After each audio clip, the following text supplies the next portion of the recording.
Today's conversation is sponsored by the Billy Keels Advisory Program. If you want to learn more about how to make your 9 to 5 optional, just go to billykeels.com/advising. Once again, that's billykeels.com/advising. The truth about how self-sabotage actually kills your dreams is something that most people don't even think about, don't want to know, or deep down inside, you know that it's the thing that's been holding you back.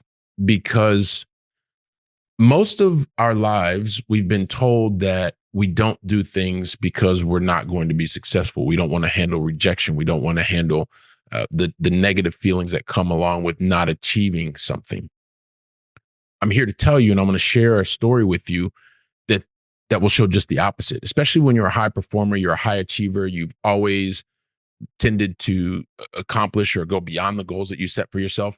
There is a very real thing that many times, and this is what like I said, like the truth about how self-sabotage actually kills your dreams, but not for the reason that you think, not because you think you're not going to be successful, whatever success is measured, however you measure that, but just the opposite.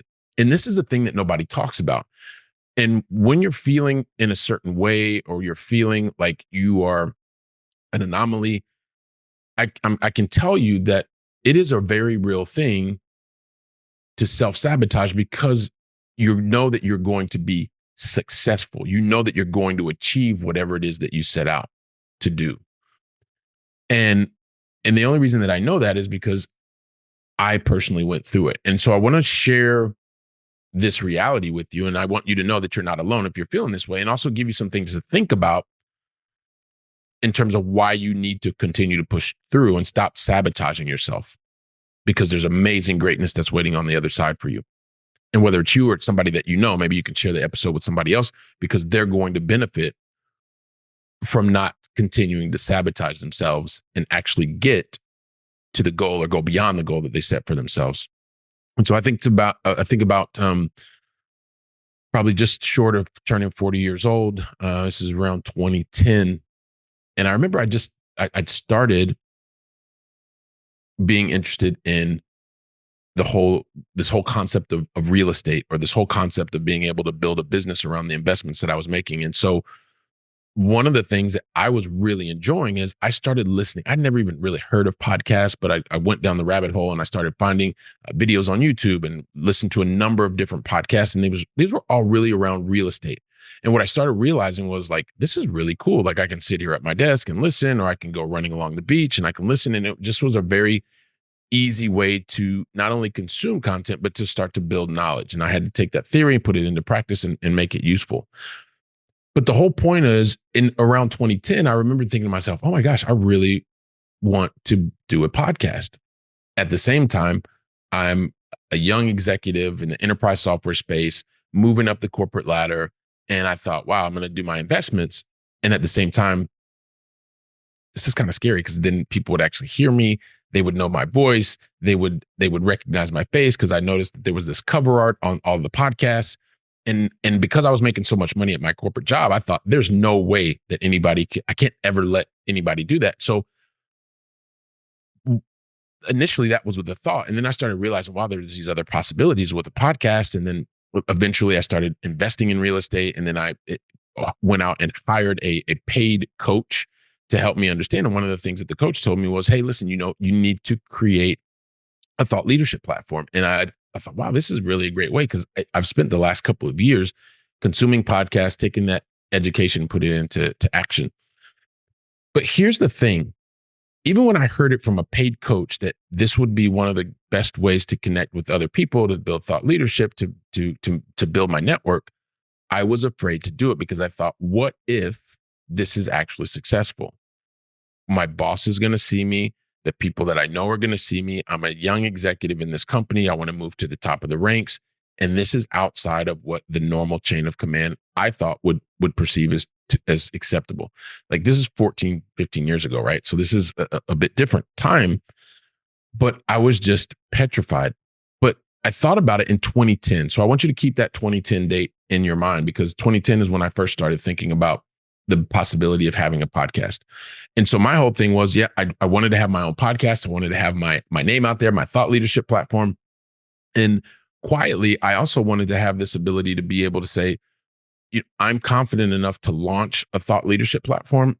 And I knew that I could help others. Like that's what I really wanted to be able to do. But I had this fear. I was petrified because I thought, what happens if other people see me? If other people see me, this is not going to be cool because they're going to say I'm not dedicated to my job, that I'm not focused, even though my results were just the opposite. There was this fear of what if when my podcast is successful, because when you only know how to do things in one way and you consistently achieve results, I'm talking to you, perfectionist. I'm talking to you, a student. I'm talking to you, individual who's always overachieved against whatever objectives you or other people set for you. And the idea was, okay, well, this could happen, but I could potentially be seen. But then I also started realizing, like my paid coach, other people that I admired in the space that was in this investing space, they had their thought leadership platforms. They had massive networks that were expanded. They were also able to monetize these types of things that they were doing across a podcast. And I thought, wow, this would be really cool. And it's happening. I knew people that were actually doing it. So I knew that it was possible. But inside, I was also scared because I knew that I was also going to launch something that was successful, and that being a podcast. But because it was going to be successful, because I was going to be visible, I was afraid, like I didn't want to do it. So remember when I said the truth about how self-sabotage actually kills your dreams? This is just one of the first inklings of how that was happening, because I knew that I was going to put a plan together, and I'm going to tell you about the plan that I put together. But once that plan was being executed properly, I was going to now be out in front of other people. And that scared me. I knew I was projecting into the success. So what did I do?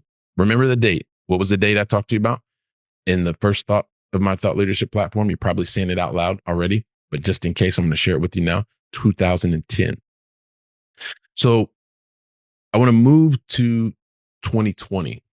That's a decade later. There's this global phenomenon happening called the pandemic. Definitely don't want to go back to that moment in time. But one of the things that happened is I knew at that point in time, it had been 10 years. I started having, I thought about the platform. I knew that I had some successes in corporate. I was moving up the ladder. I was in the top talent program. I'd closed a very large 8-figure deal, over $25 million. I'd already managed a $100 million business and all of these accolades that were happening at the office, but I still had not launched my thought leadership platform. I had not launched my podcast.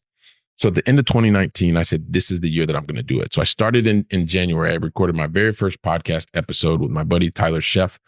So thank you also to Tyler, if you're listening, for being the very first guest of the Going Long podcast. And the thing is, that was in January. I didn't do anything else until May, because once I recorded the first podcast episode, I got nervous. I was getting ready to go on a flight because I just wanted a trip once again for overachieving in my corporate role. I was going to Hawaii, got sidetracked. And then what happened was the global pandemic happened. And so we were locked down. And I thought, you know what? This is the last straw. And I remember it vividly in the place I used to live, where I looked at myself in the mirror, literally looked at myself in the mirror and said, if you don't do your podcast now, if you don't launch it, you're never going to do it.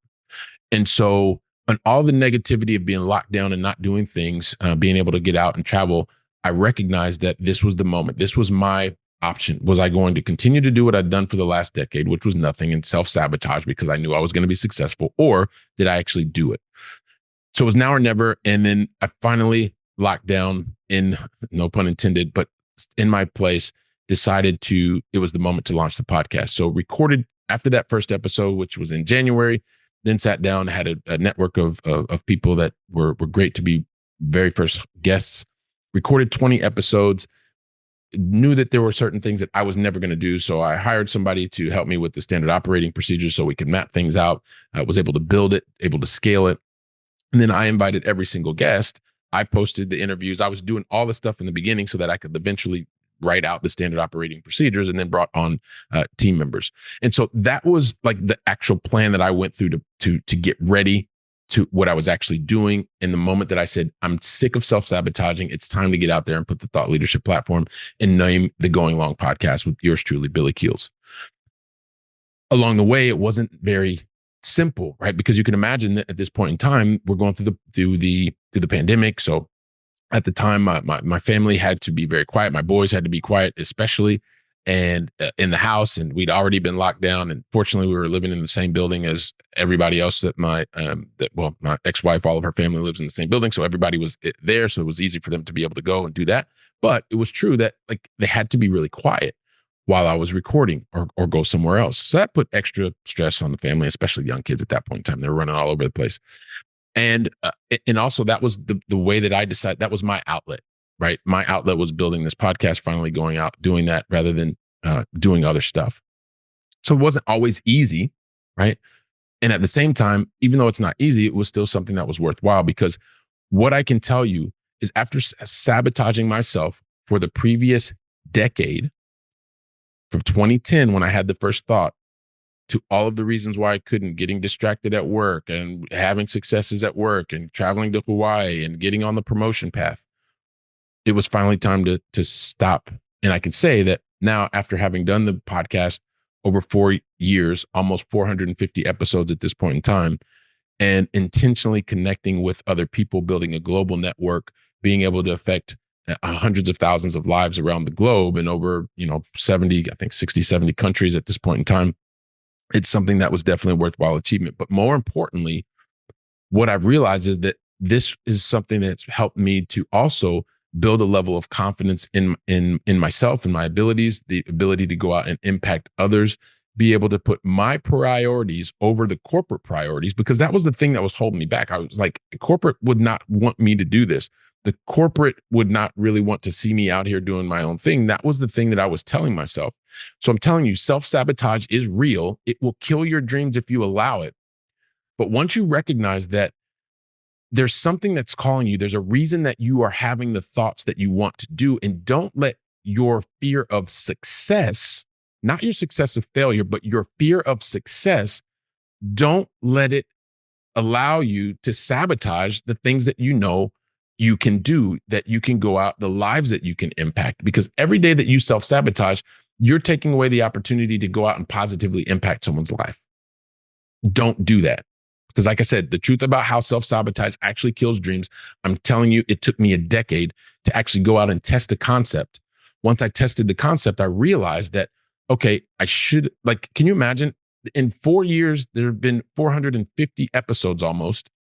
If I think about just the time, there would be over 1,000 episodes had I started before. I won't go that way, but just think about that. Could have doubled the amount of output and potentially quadrupled or 10 times the number of lives that were affected. There's an opportunity cost to not acting and for fearing your success. I don't want that for you. I want you to hear this story, understand that it is a real thing. And there are others that have been there before you and others that are willing to help you and give you guidance on how you can stop sabotaging yourself so that you can make the impact on the lives that you really want to impact, starting with your own, with your family, with your friends, and then those that will be attracted to you and the message that you have and in the solution that you can provide them. So it is real self-sabotage, but it's not because you think you're going to fail. It's typically because you know you're going to be successful. I want you to continue to go out, be involved and work your process so that you can be the best version of yourself and impact the lives positively that you want to. So if you know somebody who's going through this, you see them sabotaging themselves because you know they're going to be successful, they know they're going to be successful, share today's episode with them. Get on the phone, talk to them, get their point of view, understand what it is that what's holding them back. And maybe this podcast can be one of the things that helps them to move forward in a way that's going to help them get to the results that they're looking for. So while you do that, guess where I'm going to be? I'm going to be right here. I'm going to be preparing for the next episode. So until then, I want you to go out and make it a great day. And I want to thank you very, very much. Freedom! Today's conversation was sponsored by the Billy Keels Advisory Program. If you're looking to make your 9-to-5 optional and need some help, just go to billykeels.com/advising. Once again, that's billykeels.com/advising.